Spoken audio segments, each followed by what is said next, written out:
Why don't I say it? Yeah, you intro it. No. It's awkward. It's awkward. Okay. Where are we at? Okay, 2 minutes. Let's welcome Denver Woods with the Vtwin Life podcast. Yes. Hello, welcome. Thank you. Actually, thank you for having me. We're actually at your place. Yeah, we're out in the garage, the rec room, the man cave, whatever you want to call it. The motorcycle shop. Yeah. Have like a 3-car garage that I can't put a car in. But it's all good. Yeah, it's fun. This is definitely the man cave. It's a fun place to hang out. I know we've been out here the last few nights with my kids that are moving on because they're adults, and so we had a couple pool parties, and basically when we built this place, this became our rec room shortly after we built it, and it's always been fun. Yeah. It's a fun place to hang out, have friends over, and chill. And do your podcast. And do the podcast every Sunday. That's right. Every Sunday? Yeah. Okay.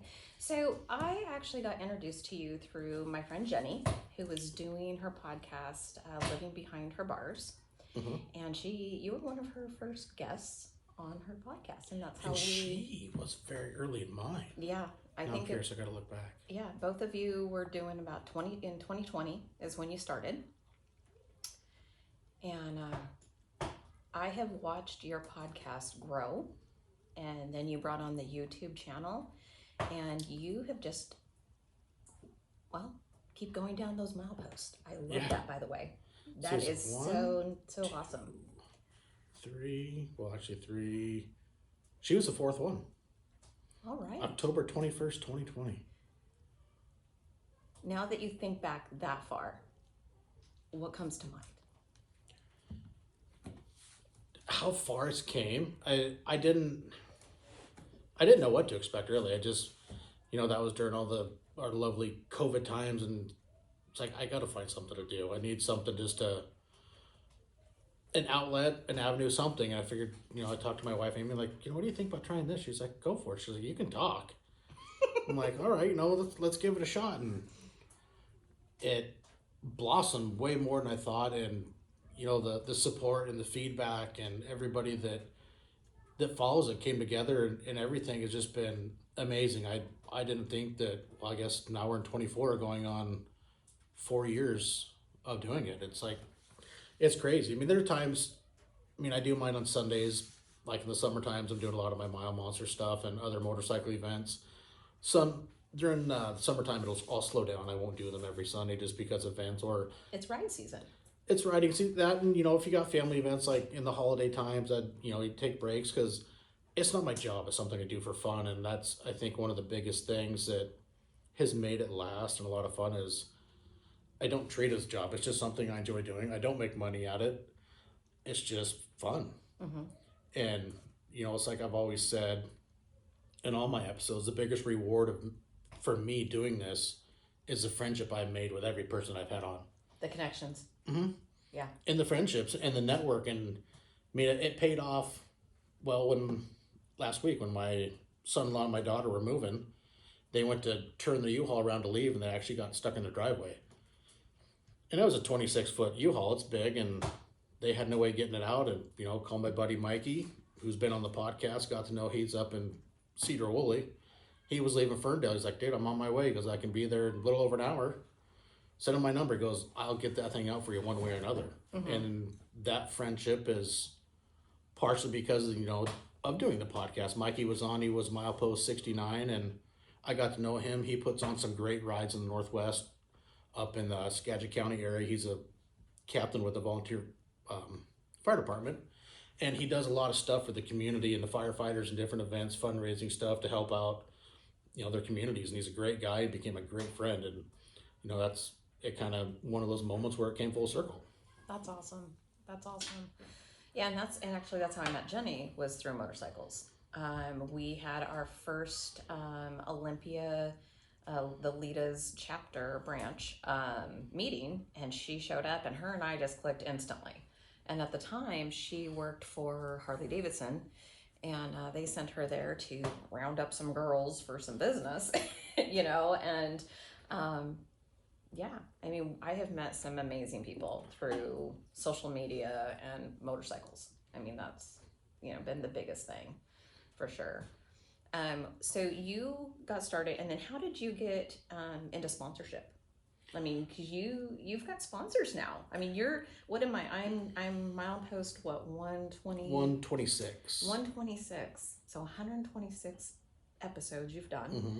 and now you have sponsors and all of these things since what, October 2020 is really what, or something, mid It 2020. started then, but I think the sponsors kind of came in the next year. But it was one of the crazy deals. Is I wasn't looking for it. In a way, they found me.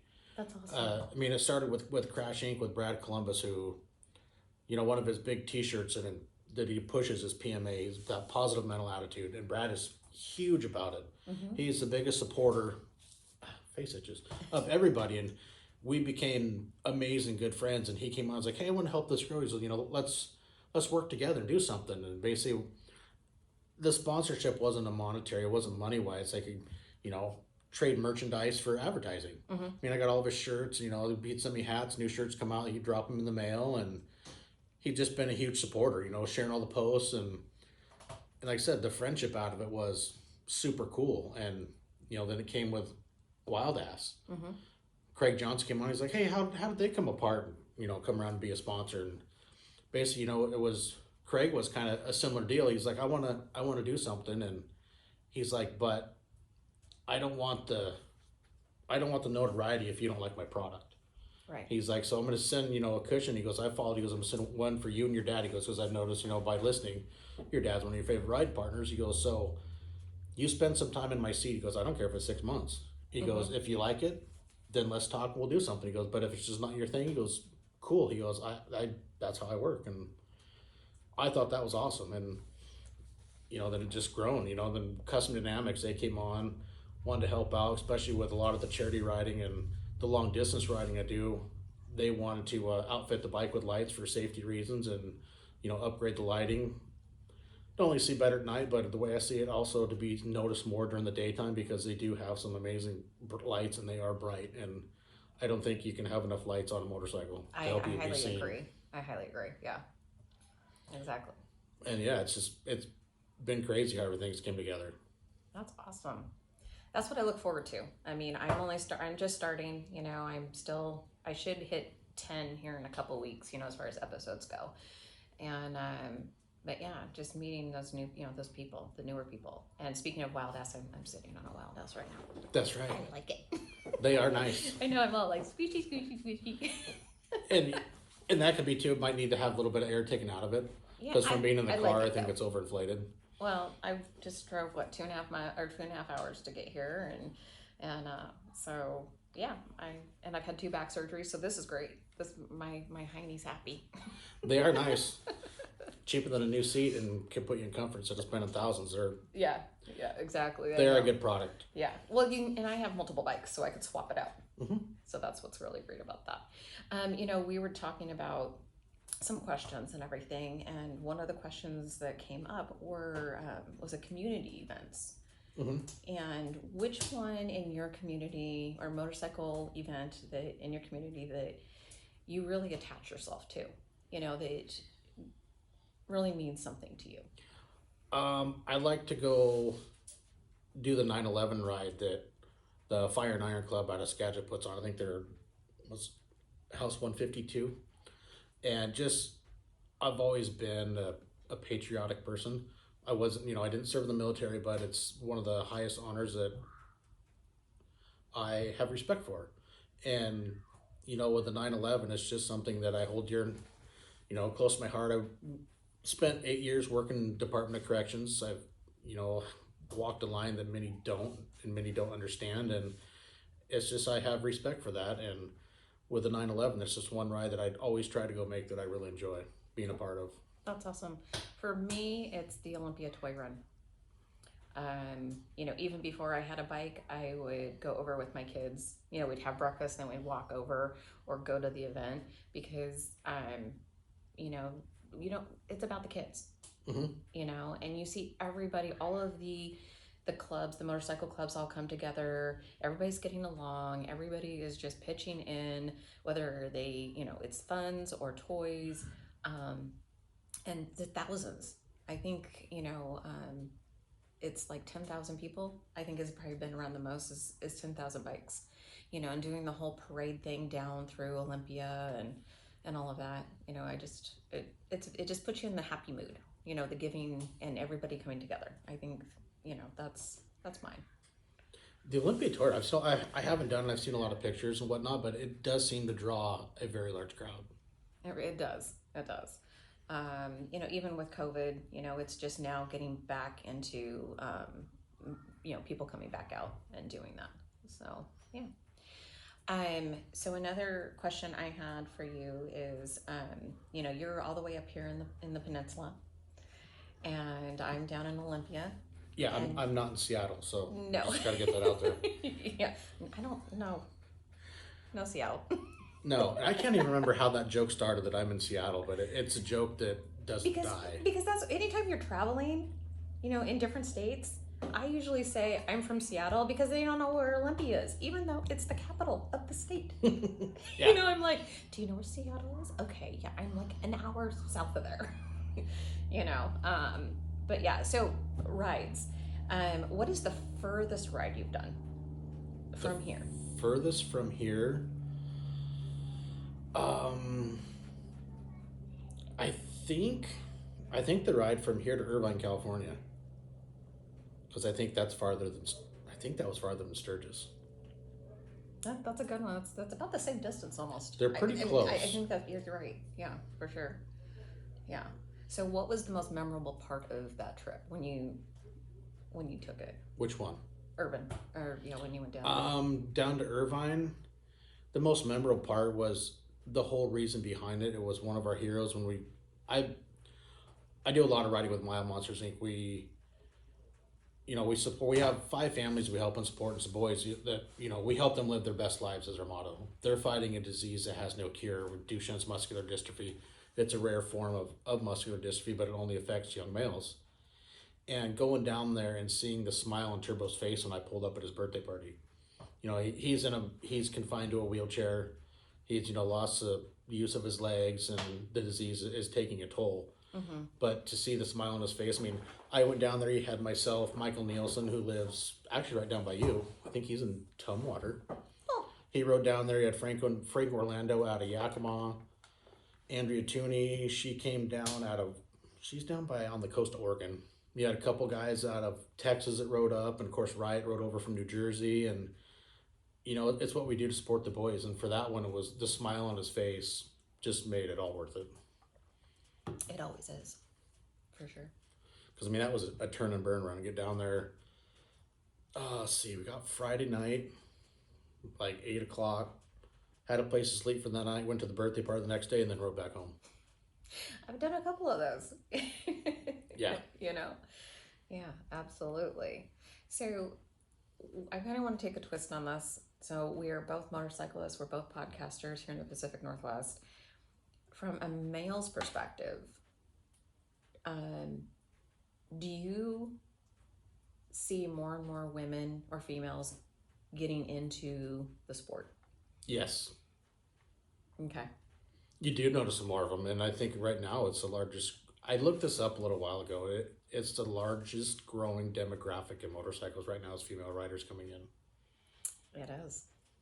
Which is awesome. Yeah. I'm part of, the LIDAs in Olympia.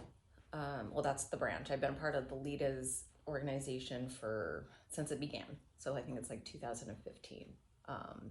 And at the time, there was no branch in Olympia, and Jessica had just started the business. It is now worldwide, and there's almost 400 branches throughout the world. That's awesome. Okay, so it started actually in Olympia? No. She is from Utah. Okay. From Salt Lake.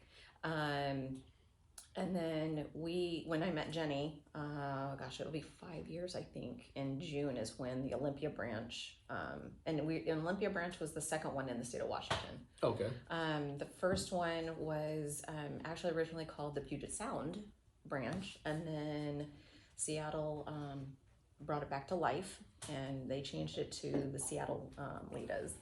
And then we trickled after that, and now there's, I think, 5 or 6 branches in the state of Washington.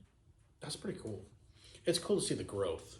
And I was aware, I knew they were international, you know, worldwide everywhere, but no, that is really cool. Yeah.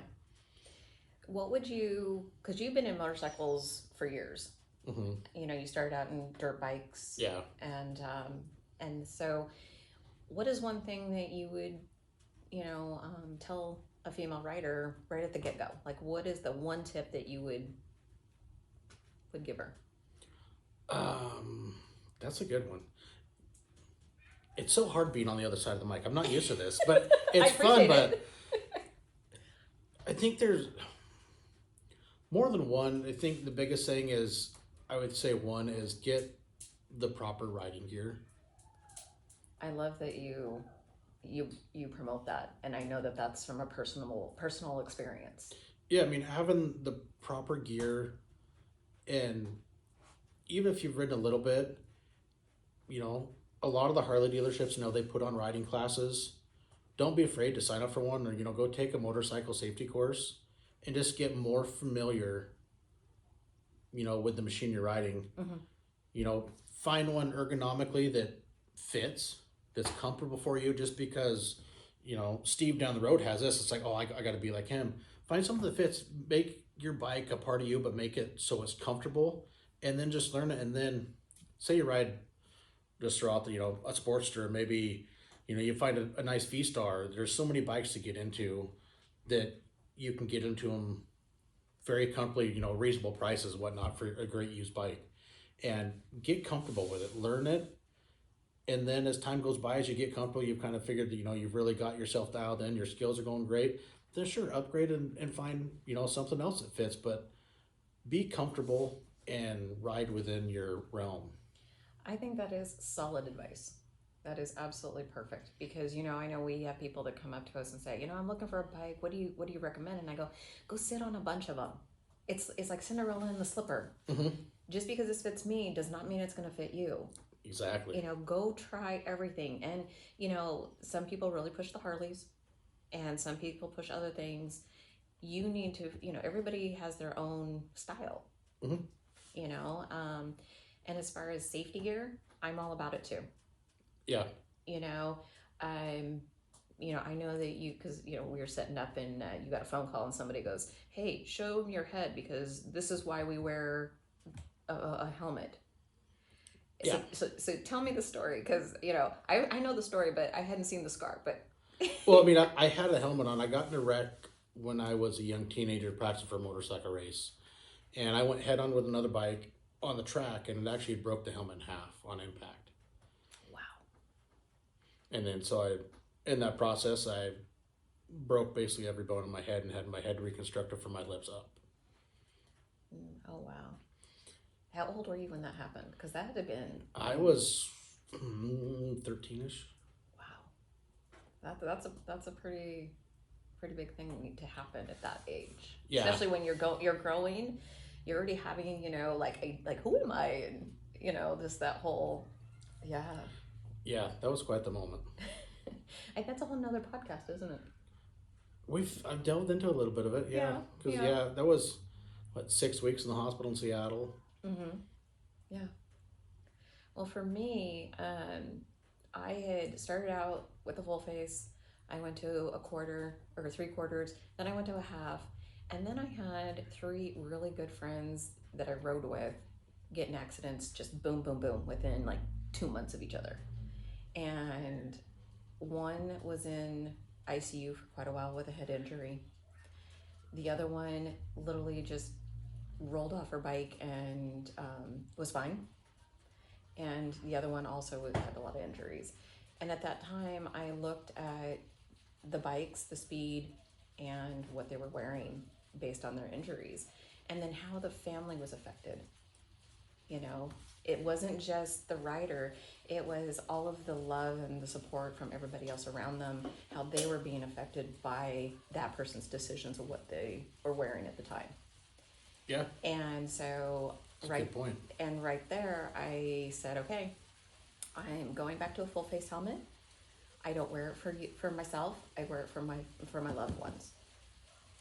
And so, and I have, you know, multiple lids now, you know, but that's why it's just, it is so important, you know, your head, your brain, protect it. Oh, for sure. You know, and so that's the one thing, yes, I will push that as well, is, you know, like, nope, you know, or I remember seeing somebody coming off, or went home from Dream Roll one year, and when she got home, she showed her arm where a rock had gone right into her skin because she was just wearing a t-shirt. And I was like, yeah, nope, I'm good. I've been guilty of that a time or two. And it's the same way. I did the half helmets. I mean, I got 3 or 4 of them. And then it was 2 years ago that I think it was about the time I really started getting into the long distance riding, you know, doing saddle sores, busting out, you know, the bun burners of 1500s. And I got to points like, you know what, I want more protection. So I went to the modular. And I love having the modular because they're like, well, when I went to California and the same with the Sturgis trip, you hit those 100-degree areas. It's like, cool, I can flip the visor up and basically wear it as like a 3/4. Flip chin bar up, get some air, but it's nice to have that full face protection. Right, yeah. And I love the modular. After I got, I was like, I should have done this a long time ago. I've heard a lot of people that really like those. I haven't tried it yet. I love it. I'm still trying to figure out if I can get my horns to stay on if I use one of those. Yeah. You know, that's my thing. I guess I need to try it out. I need to figure it out. See if I can make that happen. So. Yeah, the modulars, I think it's a game changer. It's like I should have done a long time ago. Even just, you know, up here in the wintertime, it's amazing how much warmer you can get when your face is warm too. Not that wind beating on your cheeks and yeah, it's like, man, this is nice. Yeah, exactly. So, what else can you want to share with us? Share with the female writers, because that's really my niche. You know, I mean, all the guys hear you all the time. No, one piece of advice that I was given that is great is when it comes to riding, is plan your ride and ride your plan. Ride your plan? Plan your ride and ride your plan, because it's bitten me to be times. Sometimes you go on you put together a ride, you might have, you know, some other individuals coming with you, and then 2 gas stops in, everybody wants to play the Monday quarterback. Oh, we need to do this, we need to do that, and when everything starts changing, it can make it a pain. And I think the biggest thing, if you want to go, you know, if you're going on an adventure, plan it out right and ride your plan. I like that. I'm going to adopt that for sure. Usually it's I planned this ride, you're coming with me. If you don't like it, see you later. Yep. You know how to get home? GPS it. Yeah. And you know, since that ends a couple of years ago, it's like it's just one of the things that I do follow. Yeah. I'll plan what I want. Because especially for me, I'll go, when I'm taking a trip somewhere, especially an area that I haven't ridden through, I'm unfamiliar with, I'll start mapping out different cities and map out gas stops. It's like, okay, I know I can get this range, like depending how far, if I'm pulling my motorcycle trailer, it's like, okay, my gas mileage is going to go down, you know, 3-4 miles a gallon. So I know where my fuel stops, you know, roughly can be.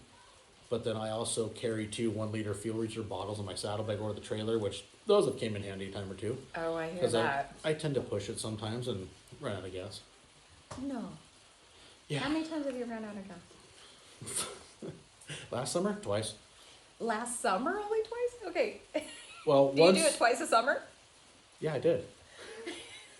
Hey, one time I was so close. I have a 5-gallon tank, and when I was going to California the first night, we stopped in Sutherland, Oregon, and I put 4.975 gallons in.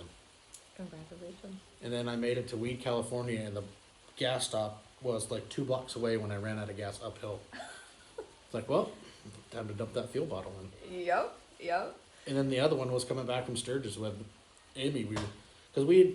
I enjoy riding the back roads. Take the back highway. If you want to see stuff and really enjoy the ride, get off the freeway. Get off the freeway and don't worry about going A to B as quick as you can. Yeah. see America, because there's so much stuff to go see in your own backyard that people have no idea that's even there. And that's part of the fun of it. But then also, small gas stations, that's Yeah. another piece of advice I forgot about. Traveling somewhere, like with my bike with the cams and whatnot that's in my bike, it hates regular. Does not like it. It will run like, Poop. yep. I wasn't sure if I could say the other word, so I stopped myself. And so I didn't care, which I never thought about. We're in the middle of Montana, so I can't even remember the town. And it's at the crossroads, and I see where I'm planning on getting fuel is like 60 miles. And I look at my odometer, like, I don't know. And this gas station only has regular. I'm like, oh, it ain't gonna work. And I knew it was gonna be close with what I had in the tank. I'm like, but I know I have my fuel reserve bottle, so I know I can make it. I'm not worried about it. Run out of gas, I'll dump one in. And we got to the gas station, and I could see it coming. And I looked down. Of course, my gas light had been on for a little ways. And about that time, my engine just shut off. Like, crap. So I get in the middle lane because there's a car behind me. So I get in the center turn lane, and car goes by me. He's like, what are you doing? We're out of gas. It's like, well, did the gas light come on? Oh, yeah, a long time ago. But I coasted like 200 yards down the highway, down into the parking lot where it made this little loopy-doo come uphill to gas pumps, and I coasted to within 20 feet of gas pumps. Amy took a video. I just laughing. It's like, you just gonna dump in your fuel bottle? Like, I'm just gonna push it. Yep. But it's one of those, I wasn't worried of that one. You know, I carry the fuel reserve, and it's just a little bit of cheap insurance. But, you know, like I was saying, you're going somewhere that you haven't been, just try to map out fuel stops. Know your range of how far you can go, and just be cautious of that. Yeah, I know that, like in Oregon, so I was going out to the Alvord Desert. And so, have you ever been there? No. Okay. Please put it on your to-do. Okay. Because that is where Jesse Combs passed away. Alvord Desert? Alvord Desert. It's out past Burns. So between Pendleton, or is it Pendleton? No, sorry, Prineville and Burns. I did map out my fuel stations, but apparently those had all closed down. And so I literally, again, on fumes, rolled into the gas station, the only gas station that's open between those two spaces. Just, you know, I also coasted. And they told me that good thing I got there before they closed, because they literally were the only ones before the Burns area. And I'm just like, okay.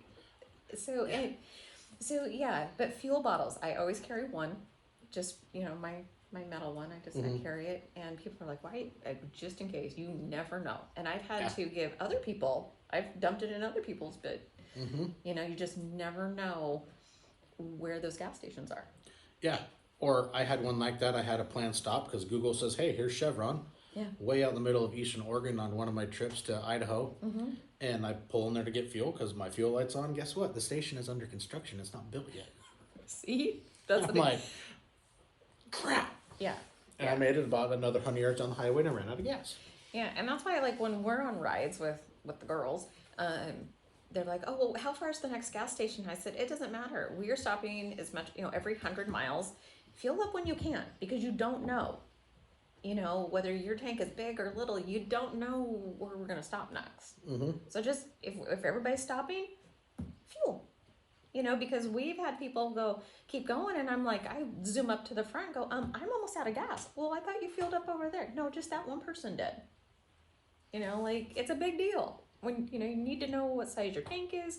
Again, yeah, know where your fuel stops are. Like, where are we going? And then I think another big thing was one that my very first podcast guest I ever had, Leo McElrath, he was awesome. You know, unfortunately, he passed away a couple years ago. But he brought out a great point that I've always tried to share with other people is, especially if it's summertime or, you know, it's hot out, whether you're riding long distance or whatever you're doing, if you're stopping to fill your bike, fill yourself and hydrate yourself also. Grab a bottle of water, grab a Gatorade, something, because if your bike needs fuel, then so do you, because dehydration or sunstroke is no fun. So keeping yourself properly hydrated is also a very important piece. I highly agree. And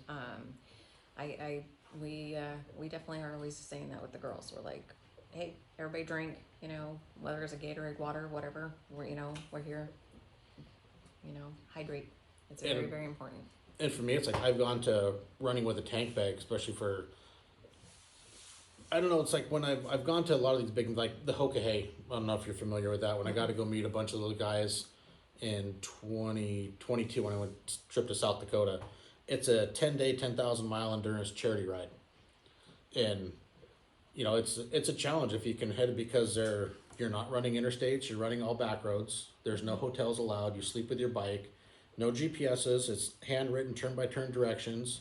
How do I sign up? It's right up my alley.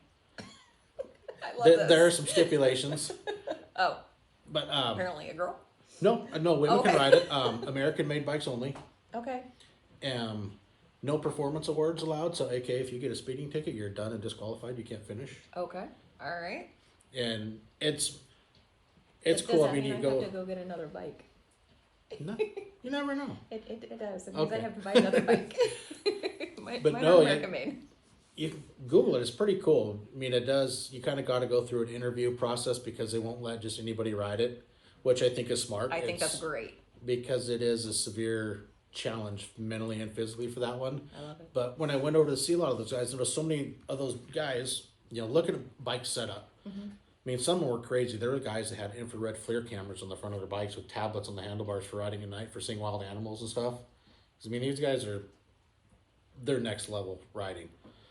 I mean, the hydration system, 1 gallon coolers on the saddlebags full of water with hoses to the handlebars. I mean, GPSs. Some guys are running dual cell phones with different carrier just to make sure they always have signal.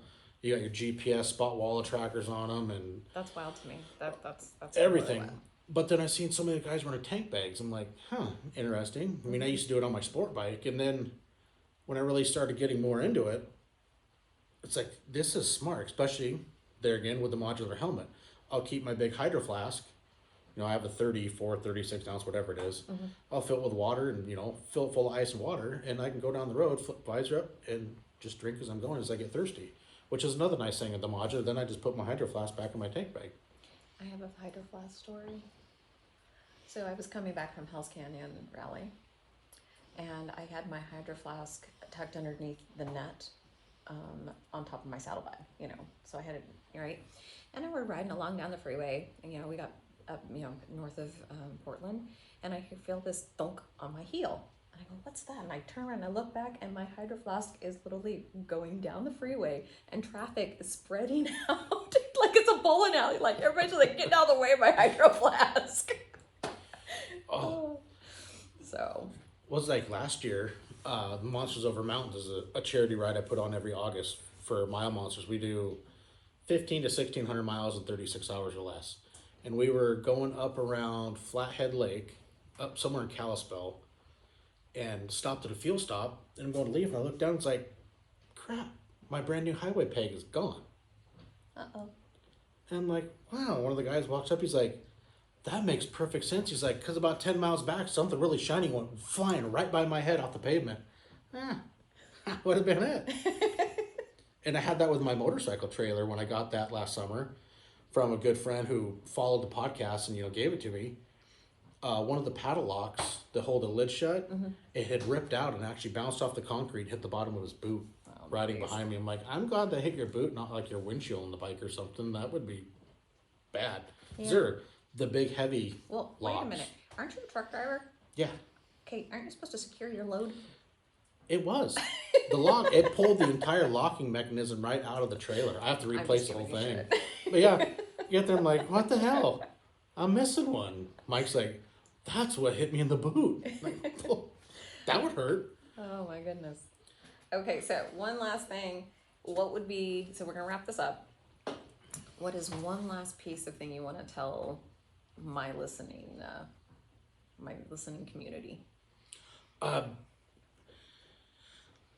Enjoy the road. Have fun. Ride within your own means. You don't always have to treat it as a race to keep up with somebody else. Maybe they're running a different skill level or, whatever setup or what they're riding. Stay safe and that way you can come home and see your family members at night, see them.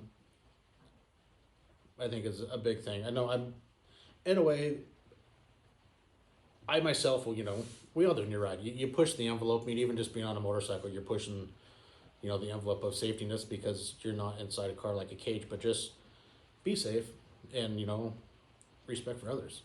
I love that. I love that. Thank you. Thank you, Denver, for coming on here, having me here. And no, thank you. Because honestly, the other thing I wanted to bring up is, for me, it's a lot harder, I think.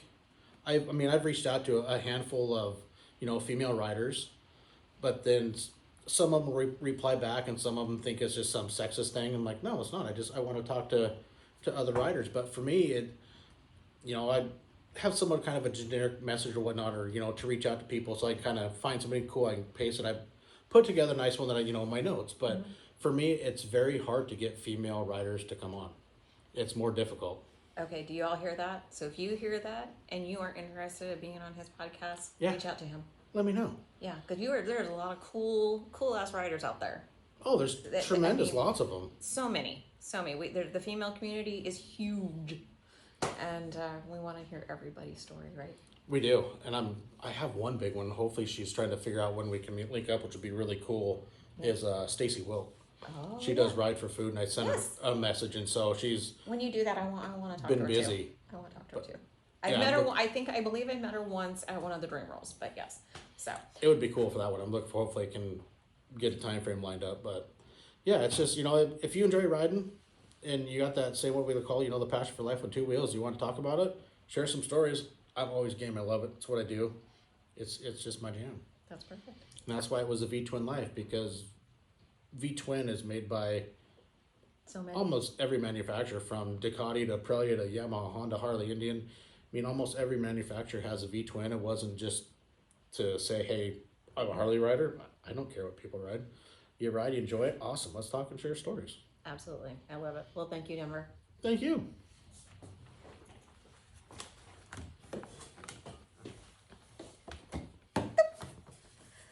Alrighty. Well.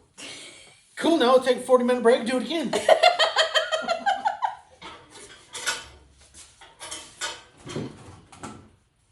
Jesus, Hayden, you're bringing the most naughty shit you have. Good fucking God.